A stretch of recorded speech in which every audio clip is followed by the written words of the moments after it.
은혜를 받은 자여. 오늘 성경 말씀은 누가복음 1장 26절에서부터 28절까지입니다. 여섯째 달에 천사 가브리엘이 하나님의 보내심을 받아 갈릴리 나사렛이란 동네에 가서 다윗의 자손 요셉이라 하는 사람과 약혼한 처녀에게 이르니 그 처녀의 이름은 마리아라. 그에게 들어가 이르되 은혜를 받은 자여 평안할지어다. 주께서 너와 함께 하시도다 하니. 우리가 신앙생활을 할 때 여러분들이 주님의 은혜를 받는다는 것은 너무나 귀하고 필요한 것입니다. 여러분들도 서로 만나는 사람들에게 그 사람이 내 마음에 흡족하면 그 사람을 계속 더 만나고 싶죠.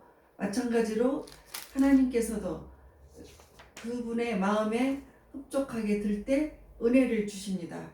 계속 은혜를 주십니다. 이 성경에서 오늘 본문 말씀에서 마리아에게 은혜를 받은 자라고 말씀을 하셨습니다. 구약에서는 또 다윗에게 은혜를 받은 자라고 하셨습니다. 은혜를 받게 되면 주님을 사랑하게 되는 거예요. 그래서 여러분들이 그 은혜를 받게 되는 모든 이 시간이 되려면 어떻게 해야 되는지 우리 성경을 통해서 한번 찾아가 보시겠습니다. 빌립보서 2장 6절에 보면 근본 하나님의 본체이신 하나님께서 사람 몸으로 이 땅에 오셨을 때 그 사람의 몸은 바로 마리아를 선택을 하셨습니다. 그 여인을 지목을 하셨습니다. 이런 일들은 미리서 예언이 되었는데 예수님 탄생하시기 700년 전에 이사야서에 예언이 되어 있습니다. 이사야 7장 14절 보라 처녀가 잉태하여 아들을 낳을 것이요 그의 이름은 임마누엘이라 하리라. 임마누엘은 하나님이 우리와 함께 하신다는 말씀이에요. 이 예언이 정말인지 거짓인지 알기 위해서는 그것이 예언이 이루어져야지 참인지 거짓인지 압니다. 우리의 하나님은 참 신이십니다.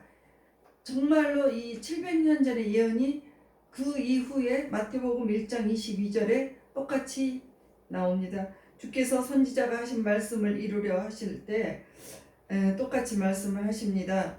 보라 처녀가 잉태하여 아들을 낳을 것이요 그의 이름은 임마누엘이라 하리라. 이렇게 똑같이 말씀이 나옵니다. 그러니까 700년이 지난 이 모든 것들이 이루어지는 거예요. 그분에 관해서 이사야 9장 6절에 말씀하십니다. 어떤 분이 태어나시는지 한 아기가 우리에게 왔고 한 아들을 우리에게 주십니다. 하나님께서 주시는 거예요. 그 어깨에는 정사를 메었고 정사는 이 세상 모든 세상을 다스리는 거예요. 이 하나님 주님께서 이 모든 세상을 다스리는 거예요. 그 이름은 그래서 기묘자예요. 이름은 기묘자. 뛰어나시고 놀라우신 분이라는 뜻입니다. 모사예요. 카운슬러.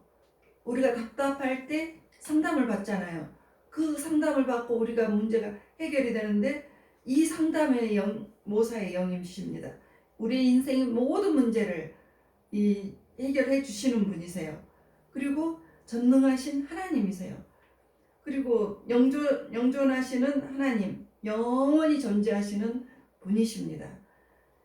그냥 태어났다 죽어버리고 마는 그런 존재가 아니세요. 그분은 영원한 존재이십니다. 그리고 평강의 왕이십니다. 그분이 우리와 함께 하시면 우리의 마음은 평강합니다. 평안해집니다. 그래서 이사야서에서 이미 700년 전에 예언되었던 그 말씀이 어느 날 한 천사를 이제 이 땅으로 내려 보내시면서 예언의 말씀이 이루어지게 하시는 거예요. 천사 가브리엘을 영계에서 하늘나라에서 내려보내요. 누구에게? 누구에게 가고 있습니까? 마리아에게 가고 있습니다. 그래서 마리아를 만나서 가브리엘이 말을 합니다. 은혜를 입은 자여 은혜를 입은 자여 평안할지어다. 주께서 너와 함께 하시도다. 그래서 마리아는 정말 은혜를 받은 분이십니다. 신앙생활에서 생명 같은 것이 무엇입니까? 바로 그것은 은혜입니다. 하나님께 은혜를 받아야 돼요. 이 은혜를 받지 못하면 우리의 신앙이 이렇게 성을 쌓았는데 허물어져 버립니다. 허물어져요. 그래서 은혜가 없으면 다시 세상으로 돌아가 버리고 맙니다. 세상이 다시 그리워지고 다시 이전에 이 쌓았던 모든 것들은 다 물거품이 되는 거예요. 이 은혜가 있어야 기도도 하고 예배도 하면서 우리가 기쁨의 생활을 하고 감동을 받을 수가 있는 것입니다. 사랑하는 성도 여러분, 은혜가 떨어지면 어떻게 됩니까? 은혜가 떨어지면 교회도 가기 싫고요. 예수님도 멀리하고 싶어요. 세상이 너무 재밌어요. 그리고 그냥 멀리하고 싶은 정도가 아니고 그냥 옛모습이 그대로 드러나요. 그 사람의 옛모습이. 그래서 악한 그 모습이 나와버리는 것입니다.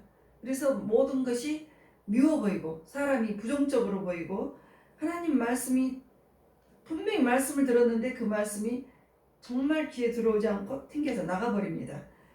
여러분들이 내 신앙생활을 점검하실 때 이와 같은 마음이 있는지 아니면 그 반대의 마음이 있는지 이거를 점검을 해보면 내가 은혜를 받았는지 은혜가 떨어졌는지를 알 수가 있습니다. 여러분들 데이트하면서 그 사람 만났을 때 그 사람의 단점도 알게 되고 참으로 이런 것들이 문제가 있다라는 것을 주변 사람들이 다 말을 해서 그 사람에 대해서 좋은 조언을 해줍니다. 그렇지만 여러분들이 그 사람과 결코 결혼을 하게 되는 수가 있어요. 왜냐하면 그 사람의 단점이 그렇게 크게 느껴지지 않기 때문이에요. 그러면 왜 남들에게 다 보이는데 나에게는 그런 것이 보이지가 않습니까? 내가 사랑하기 때문에 그런 거예요. 근데 사랑이 없어지고 나면 세월이 흐르고 사랑이 식어지고 나면 그 사람의 단점들이 다 느껴지고 보여지게 됩니다. 이와 같이 사랑도 그렇고 은혜도 그래요. 은혜도 받을 때는 모든 다른 사람의 단점들을 덮어줄 수 있는 아주 좋은 그 마음이 생기는 거예요. 그리고 그 사람을 위해서 많이 덮어주면서 갈 수가 있는 거예요. 그렇지만 은혜가 식어지면 모든 것들이 정말 이 세상 사람들 마음과 똑같아지면서 내 믿음이 그냥 와르르 무너지는 것입니다. 출애굽기 33장 19절에 보면 하나님께서는 은혜를 아무에게나 나누어 주지 않습니다. 나는 은혜를 베풀 자에게 은혜를 베풀고 긍휼히 여길 자에게 긍휼을 베푸느니라. 은혜를 값진 것이기 때문에 아무에게나 주어서 함부로 버리지 않게 하십니다. 그러면 어떻게 해서 은혜를 받게 될 수가 있습니까? 스가랴서 8장 21절에 보면 여호와께 은혜를 구하고자 하면 나도 가겠노라. 자, 나 정말 은혜를 받고 싶어요. 이 말이에요. 그래서 23장에 보면 10명의 사람이 한 사람의 옷자락을 잡으며 하나님이 너희와 함께 하심을 들었나니 우리가 너희와 함께 가겠노라. 그 은혜 받은 사람 옷을 10명이 잡고 있어요. 너 정말 하나님이 너를 너무 사랑하시는데 나도 그 사람 받고 싶어 하면서 그 사람에게 이렇게 손을 그 사람 옷자락을 붙들면서 같이 함께 하고 싶어 하는 것입니다. 은혜 생활하는 그 사람에게 하나님이 함께 하신다는 것을 들었기 때문에 같이 하고 싶어 하는 것입니다. 정말 부정적인 생각을 하는 사람 그 말을 들으면 나도 부정적으로 되어요. 그리고 사기꾼을 만나면 사기꾼이 되고 도둑질하는 사람 만나면 도둑질해요. 그러니까 제가 참으로 존경하는 조영기 목사님이 그런 말씀을 하셨습니다. 자기가 개척을 해가지고 가만히 천막을 치고 이렇게 텐트 안에서 교회를 개척을 했는데, 전도사 때 거지가 와서 이렇게 천막을 이렇게 싹 열어보더니 막 웃더래요. 쳐다보면서 막 웃더래요. 그래서 왜 당신이 나를 보고 웃어요? 그러니까 지나 나나 똑같은데 뭐 예수님을 믿으라고 해. 그래서 생각을 하니까 그 부정적인 생각이 자기를 지배해서 그 목사님이 정말 똑같다는 생각을 해서 절망 속으로 빠져버렸습니다. 아, 정말 그 거지나 나나 똑같으네? 이런 생각을 했다고 해요. 그런데 주님한테 기도를 하면서 그 사복음서를 성경 말씀에 사복음서를 읽고 쭉 가다가 보니까 예수님께서 정말 말씀도 전하시지만 그 아픈 사람 치유도 해주시고 귀신 들린 사람 축사해 주시고 또 많은 사람들에게 구제도 해주시고 문제를 해결해 주시고, 이 금방 그 예수님에 대해서 그 다섯 가지에 대해서 나왔던 그 모든 것들을 보게 된 거예요. 예수님은 기묘자, 뛰어나시고 상담도 해주시고 전능하셔. 그래서 아픈 사람들 다 예수님이 그렇게 하셨다는 것을 보고 용기를 얻었어요. 아, 이것이 바로 복음이구나. 복음이 살아서도 움직여야 되고 예수님처럼 해야 되겠구나.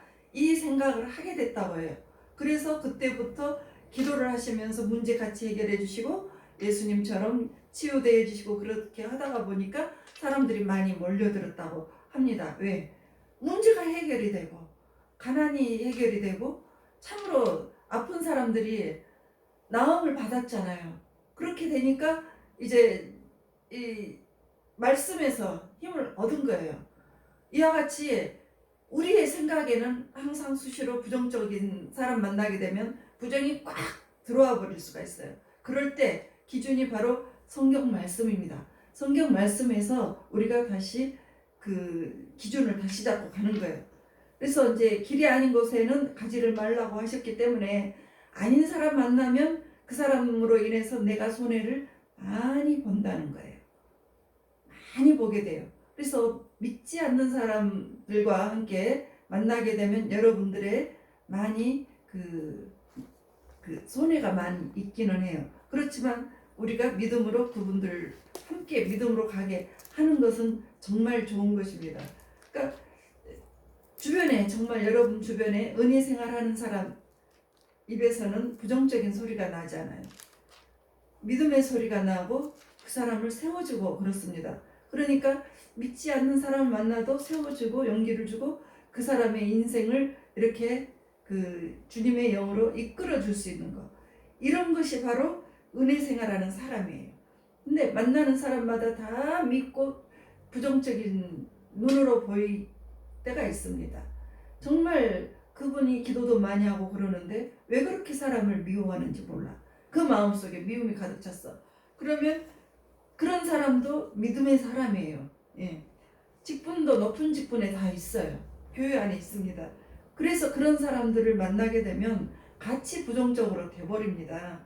그래서 우리는 마지막 때 정말 그런 사람들과 손을 잡지 않아야 됩니다. 왜요? 내 믿음이 더 자라기 전에 흔들리기 때문입니다. 차라리 그렇게 될 바에는, 부정적인 사람들과 가까이 할 바에는 차라리 혼자가 돼요. 그리고 성경 말씀을 보고 오히려 내가 그 사람들을 이끌고 기쁨으로 가게 해주고 도와주고 그런 역할을 할 수 있는 사람이 되어야 돼요. 그렇지만 그렇지 않을 경우에는, 내가 믿음이 약할 때에는 그냥 믿음이 함께 떨어져 버리는 거예요. 요한복음 1장 17절에 보면 은혜와 진리는 오직 예수 그리스도로 말미암아 온 것이라. 그러니까 은혜가 한번 떨어지면 몇 년이 가도 이게 올라가기가 어려워요. 여러분들 몸이 건강하시다가 아프게 되면, 한번 건강이 무너져 버리면 이 회복하기에 아주 시간이 많이 걸리잖아요.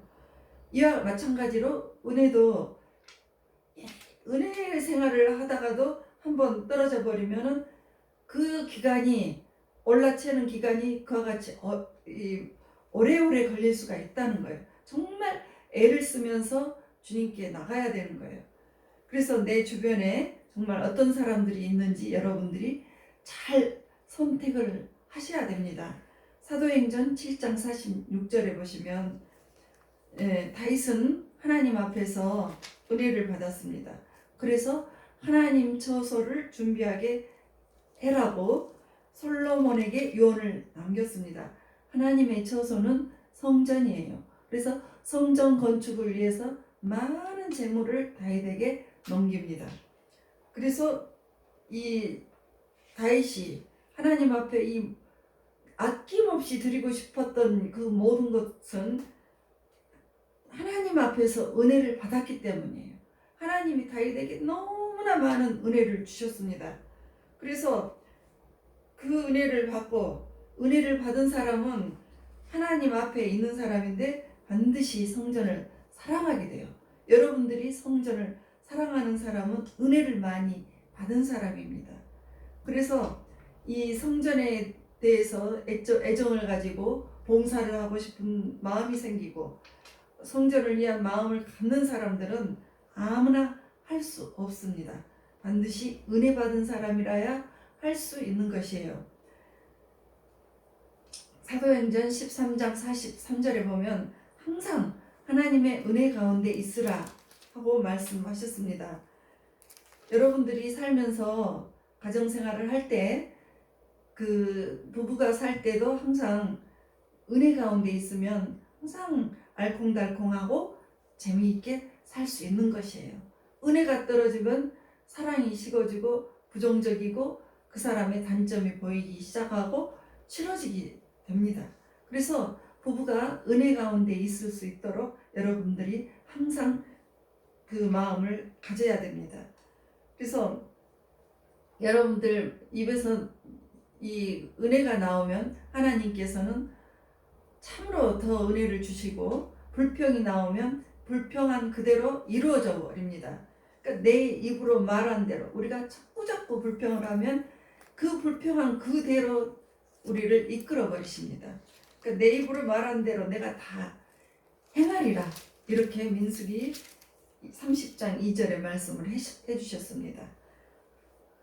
그래서 사랑하는 성도 여러분, 은혜를 받게 되면 어떻게 됩니까? 로마서 15장 15절에 보면 우리가 담대해집니다. 두렵거나 지금 코로나19 때문에 사람들이 참으로 두려움 속에 불안 속에서 살고 있죠. 그렇지만 우리가 은혜를 많이 잊게 되면 은혜로 말미암아 담대해져요. 두려움, 불안 이런 것들이 싹 사라지고 직장생활, 사업, 가정 이런 모든 것들에 두려워하지 않습니다. 평안이 옵니다. 참 은혜가 충만하면 어려운 일이 닥쳐와도 그냥 마음이 편안해요. 그리고 감사가 나옵니다. 여러분들이 은혜가 있는 곳에 하나님이 함께 하십니다. 그리고 마음이 참으로 평안합니다. 문제는 분명히 어려운데 내 마음이 평안하는 것. 그것이 바로 은혜라니까요. 바뀐 것은 하나도 없어요. 근데 내 마음이 왜 이렇게 기쁘고 평안한지 몰라. 이것이 바로 은혜라는 거예요. 여러분들이 은혜를 입으면 여러분들의 마음이 너무나 행복해지는 거예요. 그렇지만 아무리 그 부귀영화를 누려도 내 마음이 평안하지 않으면 은혜가 없으면 이 세상이 너무 서글퍼지고 너무나 좌절되고 이 기쁨이 사라집니다. 그래서 어떻게 됩니까? 자살까지 가는 거예요. 여러분들 자살하는 사람들을 보면 모든 형편이 남들보다 나쁘지만은 않아요. 훨씬 더 좋은 사람도 많이 있었습니다. 이런 사람들이 왜 좌절을 합니까? 은혜가 있어야 되기 때문에, 은혜가 떨어졌기 때문입니다. 정말 여러분들 은혜를 받으세요. 은혜를 받으면 여러분들이 정말 어려움 속에서 정말 힘든 가운데서도 너무너무 감사가 나와요. 정말 그래요. 히브리서 12장 28절 보면 우리가 흔들리지 않는 나라를 받았은즉 은혜를 받자. 이 흔들리지 않는 나라는 뭐예요? 그냥 끄떡도 하지 않는 마음이에요. 끄떡도. 은혜를 받기 전에는 끄떡도 하지 않습니다. 교회를 가자고 아무리 말을 해도 교회는 좋고 좋은 종교야. 좋아. 그렇지만 나는 지금 아직은 때가 안 됐어. 하고 핑계를 대면서 절대로 굽히지를 않습니다. 흔들리지가 않습니다. 마음이. 가겠다는 마음이 들지가 않는다는 거죠. 그래서 은혜를 받자. 이로 말미암아 경건함과 두려움으로 하나님을 기쁘게 섬길지니. 그렇지만 은혜를 받게 되면 사람의 마음이 움직여요. 어떻게?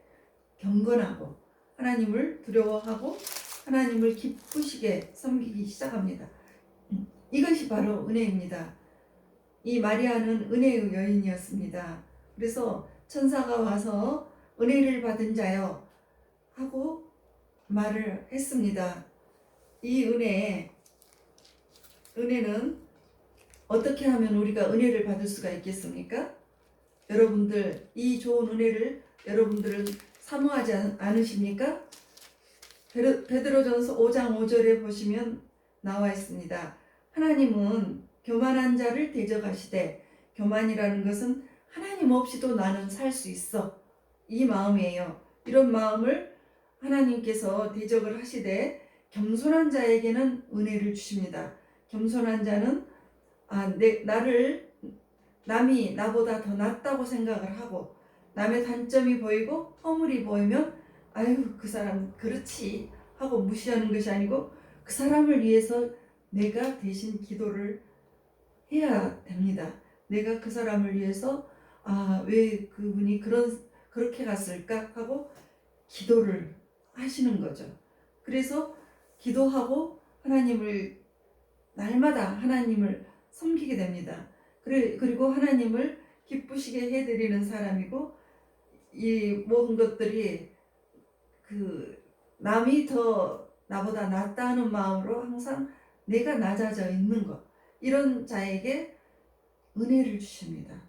은혜를 받을 때는 다윗처럼, 마리아처럼 여러분의 일상과 마음과 모든 삶이 참으로 평안해집니다. 참으로 풍요로워집니다. 참으로 모든 문제가 주님 안에서 참으로 아름답게 해결이 되는 것입니다. 그래서 이 설교를 들으시는 모든 여러분들이 은혜의 사람으로 거듭나시기를 주 예수 그리스도의 이름으로 축복합니다.